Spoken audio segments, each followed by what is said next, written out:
ಎಲ್ರಿಗೂ ನಮಸ್ಕಾರ ಸ್ನೇಹಿತರೆ. Startup career academy Kannada YouTube ಚಾನಲ್ಗೆ ತಮಗೆಲ್ಲರಿಗೂ ಸ್ವಾಗತ. ಸ್ನೇಹಿತರೆ, 2026ರ ಬಜೆಟಲ್ಲಿ 54,000 ಹುದ್ದೆಗಳಿಗೆ ಕಾಲ್ ಫಾರ್ಮನ್ನು ಮಾಡಲಾಗುತ್ತೆ ಎನ್ನುವಂತಹ ಭರವಸೆಯನ್ನು ರಾಜ್ಯ ಸರ್ಕಾರ ನೀಡಿತ್ತು. ಆದರೆ ಇಲ್ಲಿವರೆಗೂ ಯಾವುದೇ ರೀತಿಯಾದಂತಹ ನೋಟಿಫಿಕೇಷನನ್ನು ಮಾಡಿಲ್ಲ. ಇದರ ಜೊತೆಗೆ ನಮ್ಮ ರಾಜ್ಯದಲ್ಲಿ ಖಾಲಿ ಇರುವ ಒಟ್ಟು ಹುದ್ದೆಗಳ ಸಂಖ್ಯೆಯನ್ನು ನೋಡಿದರೆ ಅದು 1,00,000 ಹುದ್ದೆಗಳಿಗೂ ಜಾಸ್ತಿ ಇದೆ. ಹಾಗಾದರೆ ನಮ್ಮ ರಾಜ್ಯ ಸರ್ಕಾರ ಯಾಕೆ ಈ ಒಂದು ಕಾಲ್ ಫಾರ್ಮನ್ನು ಮಾಡ್ತಾ ಇಲ್ಲ? ಅದಕ್ಕಿರುವಂತಹ ಕಾರಣಗಳು ಏನು? ಕರ್ನಾಟಕ ರಾಜ್ಯದಲ್ಲಿ ಈ ಒಂದು ಇಲಾಖೆಗಳಿಗೆ, ಈ ಒಂದು ಪೋಸ್ಟ್ಗಳಿಗೆ ರಿಕ್ರೂಟ್ಮೆಂಟನ್ನು ಮಾಡೋದಕ್ಕೆ ದುಡ್ಡಿಲ್ವಾ ಎನ್ನುವುದರ ಮಾಹಿತಿಯನ್ನು ತಿಳಿದುಕೊಳ್ಳೋದಕ್ಕಿಂತ ಮುಂಚೆ ನಮ್ಮ ಕರ್ನಾಟಕ ರಾಜ್ಯದಲ್ಲಿ ಯಾವ್ಯಾವ ಇಲಾಖೆಯಲ್ಲಿ ಎಷ್ಟೆಷ್ಟು ಪೋಸ್ಟ್ಗಳು ಖಾಲಿ ಇದ್ದಾವೆ ಅನ್ನೋದರ ಮಾಹಿತಿಯನ್ನು ತಿಳಿದುಕೊಳ್ಳೋಣ. ಅದಕ್ಕಿಂತ ಮುಂಚೆ ನೀವೇನು ನಮ್ಮ ಚಾನಲನ್ನು ಸಬ್ಸ್ಕ್ರೈಬ್ ಮಾಡ್ಕೊಳ್ದೇ ನೋಡ್ತಾ ಇದ್ದರೆ ಈಗಲೇ ಸಬ್ಸ್ಕ್ರೈಬ್ ಮಾಡ್ಕೊಳ್ಳಿ. ಹಾಗೆ ಪಕ್ಕದಲ್ಲಿ ಇರುವಂತಹ ಬೆಲ್ ಐಕಾನನ್ನು ಕ್ಲಿಕ್ ಮಾಡಿ ಆಲ್ ನೋಟಿಫಿಕೇಷನನ್ನು ಆನ್ ಮಾಡ್ಕೊಳ್ಳಿ. ನೋಡಿ, ಮೊದಲನೇದಾಗಿ ನೋಡೋದಾದರೆ ಕರ್ನಾಟಕ ರಾಜ್ಯದಲ್ಲಿ ಖಾಲಿ ಇರುವ ಒಟ್ಟು ಹುದ್ದೆಗಳ ಸಂಖ್ಯೆ. ಕೃಷಿ ಇಲಾಖೆಯಲ್ಲಿ ಒಟ್ಟು 328 ಹುದ್ದೆಗಳು ಖಾಲಿ ಇದ್ದಾವೆ. ಪಶುಸಂಗೋಪನೆ ಮತ್ತು ಮೀನುಗಾರಿಕೆ ಇಲಾಖೆಯಲ್ಲಿ 2,140 ಹುದ್ದೆಗಳು ಖಾಲಿ ಇದ್ದಾವೆ.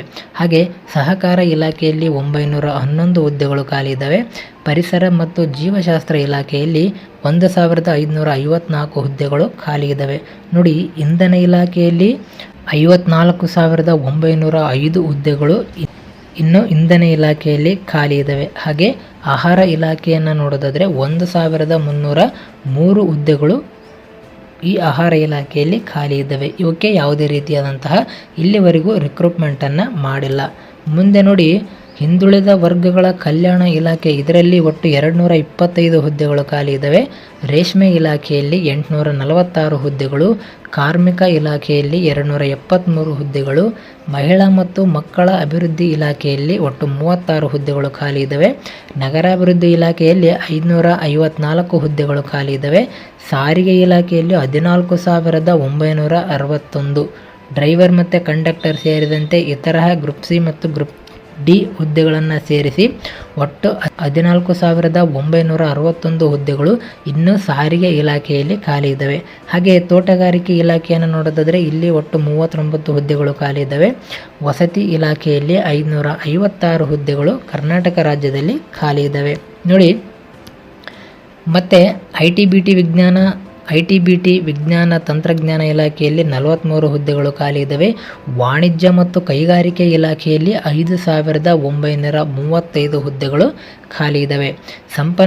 ಜಲಸಂಪನ್ಮೂಲ ಇಲಾಖೆಯಲ್ಲಿ 5,655, ಅಲ್ಪಸಂಖ್ಯಾತರ ಕಲ್ಯಾಣ ಇಲಾಖೆಯಲ್ಲಿ 285, ಸಮಾಜ ಕಲ್ಯಾಣ ಇಲಾಖೆಯಲ್ಲಿ 2,298 ಮತ್ತು ಪ್ರವಾಸೋದ್ಯಮ ಇಲಾಖೆಯಲ್ಲಿ 1,287 ಹಾಗೂ RDPR ಡಿಪಾರ್ಟ್ಮೆಂಟಲ್ಲಿ 623 ಹುದ್ದೆಗಳು ಸೇರಿದಂತೆ ರಾಜ್ಯದ ಇನ್ನಿತರ 100ಕ್ಕಿಂತ ಹೆಚ್ಚು ಡಿಪಾರ್ಟ್ಮೆಂಟ್ಗಳಲ್ಲಿ ಒಟ್ಟು 1,00,000ಕ್ಕೂ ಅಧಿಕ ಹುದ್ದೆಗಳು ಪ್ರಸ್ತುತ ಖಾಲಿ ಇದ್ದಾವೆ.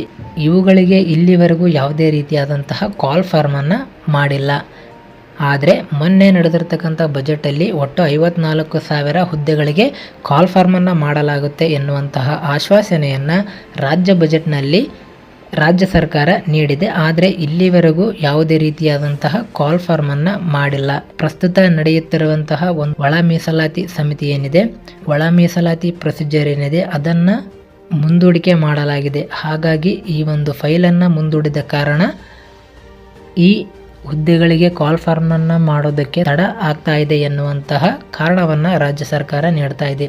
ನೋಡಿ, ನಮ್ಮ ರಾಜ್ಯ ಬಜೆಟ್ನ ಅಂಕಿಅಂಶಗಳನ್ನು ಆಧಾರವಾಗಿಟ್ಟುಕೊಂಡು ನೋಡೋದಾದರೆ 2026-27ನ ಈ ಒಂದು ಬಜೆಟ್ ಏನು ನಡೀತು, ಅಲ್ಲಿ ಸರ್ಕಾರಿ ನೌಕರರಿಗೆ ವೇತನ, ಪಿಂಚಣಿ ಸೇರಿದಂತೆ ಅವರುಗಳಿಗೆ ಪೇ ಮಾಡೋದಕ್ಕೆ ಒಟ್ಟು 1.32 ಲಕ್ಷ ಕೋಟಿಯನ್ನು ಮೀಸಲಿಡಲಾಗಿದೆ. ಹೆಚ್ಚುವರಿಯಾಗಿ 8,482 ಕೋಟಿ ರೂಪಾಯಿಗಳನ್ನು ಹೆಚ್ಚುವರಿಯಾಗಿ ನೀಡಲಾಗುತ್ತದೆ ಅಂತ ಹೇಳಲಾಗ್ತಾ ಇದೆ. ಆದರೆ ಈಗೇನಾದರೂ 54,000 ಆ ಹುದ್ದೆಗಳನ್ನು ಏನು ಹೇಳಿದರೆ ಅವುಗಳನ್ನು ಕಾಲ್ ಫಾರ್ಮ್ ಮಾಡೋದಕ್ಕೆ ಪ್ರೊಸೀಜರನ್ನು ರೆಡಿ ಮಾಡಿದ್ರೆ ಇಷ್ಟು ಅಮೌಂಟ್ ಈ ಒಂದು ಪ್ರೊಸೀಜರ್ಗೆ ಸಾಕಾಗೋದಿಲ್ಲ.